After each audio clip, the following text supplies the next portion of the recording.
Time with Rupa या चॅनलमध्ये मी सगळ्यांचं स्वागत करते। मकर संक्रांत जवळ येते। संक्रांतीच्या सगळ्यांना हार्दिक शुभेच्छा। नवीन वर्षाचा हा पहिला सण आहे, तर आज आपण इथे खुसखुशीत तिळाचे लाडू बनवतोय। ज्यांना हे लाडू असे खुसखुशीत आवडतात त्यांच्यासाठी आजची रेसिपी आहे। कढईमध्ये मी अर्धी वाटी शेंगदाणे घेतलेत। शेंगदाणे मी घरात नेहमी जेव्हा सामान भरते तेव्हा भाजूनच ठेवते, म्हणून हे तुम्हाला भाजलेले दिसतात। ते मी खुसखुशीत करून घेतेय।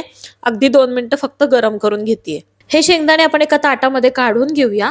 अर्धी वाटी शेंगदाणे इथे वापरलेत। 1 वाटी आपल्याला तीळ वापरायचे। तीळ हे 2 प्रकारचे असतात, गावरान आणि पॉलिश केलेले। तर कोणतेही तीळ तुम्ही इथे वापरू शकता। एकाच वाटीने आपण सगळं साहित्य जे आहे ते मोजून घेतोय। आता हे तीळ लो ते मीडियम फ्लेम वरती चटचट आवाज येईपर्यंत आपल्याला चांगले भाजून घ्यायचे। अजिबात घाई गडबड करायची नाही, रंग चेंज करायचा नाहीये। आवाज यायला लागला की छान खरपूस झाले असं समजून हे तीळ आपण ताटामध्ये काढून घेऊया। शेंगदाणे आपले थंड झाल्यानंतर त्यावरचं कवर आपल्याला काढून टाकायचंय आणि हे शेंगदाणे जे अख्खे आहेत ते आपल्याला अर्धे अर्धे करून घ्यायचे। तर इथे आपण साल जी आहेत ती शेंगदाण्याची काढून घेतलीत। शेंगदाणे अर्धे करून घेतलेले आहेत। गुळाचा इथे सांगते प्रमाण, जेवढे तीळ असतात तेवढे गुळ आपल्याला इथे वापरायचा आहे। 1 वाटी तिळासाठी 1 वाटीच गुळ मी इथे घेतलेला आहे। जाड बुडाची चांगली कढई घ्यायची, यामध्ये 1 चमचा तूप घालायचंय। तूप मेल्ट झाल्यानंतर यामध्ये लगेचच गुळ घालतोय आणि मध्यम आचेवरती आपण ही प्रोसेस करतो आहोत। मध्यम आचेवरती गुळ मेल्ट होईपर्यंत आपल्याला इथे व्यवस्थित हलवत राहायचंय। गुळ मेल्ट व्हायला लागला की गॅसची फ्लेम आपण एकदम मंद करायची, लो करायची आहे आणि मग हा गुळ जो आहे तो आपल्याला चेक करायचा आहे। गुळाचा पाक वगैरे अजिबात बनवायचा नाही।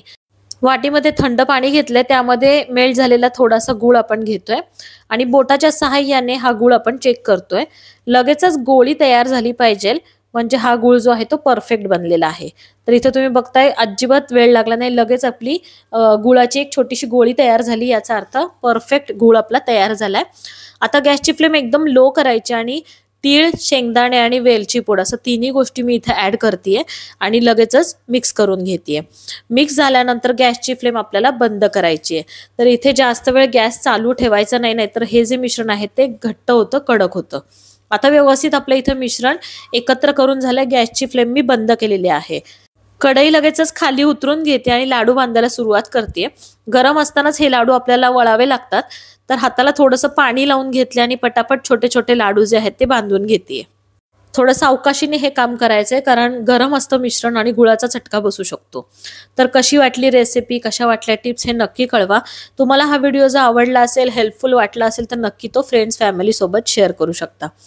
चॅनल आवडला असेल तर नक्की सबस्क्राईब करा। व्हिडिओ तुम्ही नक्की फ्रेंड्स फॅमिलीला शेअर करू शकता। आजचे लाडू आपले कसे झालेत हे कळवायला बिलकुल विसरू नका। मस्त रेसिपी आहे। लाडू जे आहेत ते एकदम खुसखुशीत राहिलेले आहेत। तुम्हाला मी तोडून दाखवते काही वेळानंतर। लाडू जे आहेत ते एकदम खुसखुशीत तयार झालेले आहेत। तर संक्रांतीसाठी ह्या ज्या रेसिपी आहेत त्या नक्की सेव्ह करून ठेवा। चॅनलला सबस्क्राईब करा, म्हणजे लगेचच रेसिपी तुमच्या समोर येतील। इथे छान लाडू आपण हवाबंद डब्यामध्ये थंड झाल्यावरती स्टोर करणार आहोत।